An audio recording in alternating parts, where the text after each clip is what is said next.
তন্ত্রমন্ত্র করে নাকি মোদীকে বশ করেছিলেন মার্কিন রাষ্ট্রপতি ডোনাল্ড ট্রাম্প। এবার এমনই মন্তব্য করলেন অযোধ্যার পরমহংস আচার্য। আর এই মন্তব্য নিয়েই সারা দেশ জুড়ে শুরু হয়ে গিয়েছে তোলপাড়।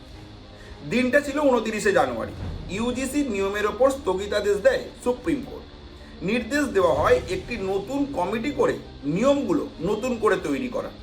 আর এই আবহে অযোধ্যার পরমহংস আচার্য করলেন এক বিস্ফোরক দাবি। তিনি বলেন ডোনাল্ড ট্রাম্প নাকি তন্ত্রমন্ত্র করিয়ে প্রধানমন্ত্রী নরেন্দ্র মোদীকে বশীকরণ করেছিলেন, আর সেই বশীকরণের ফলে ইউজিসি এমন নিয়ম বানিয়েছিল। মিডিয়ার সামনে আচার্য দাবি করে বলেন তিনি ধ্যান করে নাকি জানতে পেরেছেন ট্রাম্প তন্ত্রমন্ত্র করিয়েছিলেন, যদিও এরপর অযোধ্যায় বৈদিক মন্ত্র পাঠ করে মোদীকে সেই প্রভাব থেকে মুক্তও করা হয়েছে। এখন আর মোদিজির ওপর কোনো ধরনের কোনো তন্ত্রমন্ত্রের কোনো প্রভাবই থাকবে না। এক্ষেত্রে আপনাদের জানিয়ে দিই, ইউজিসির নতুন নিয়মকে ঘিরে সারা দেশ জুড়ে শুরু হয়েছিল বিক্ষোভ।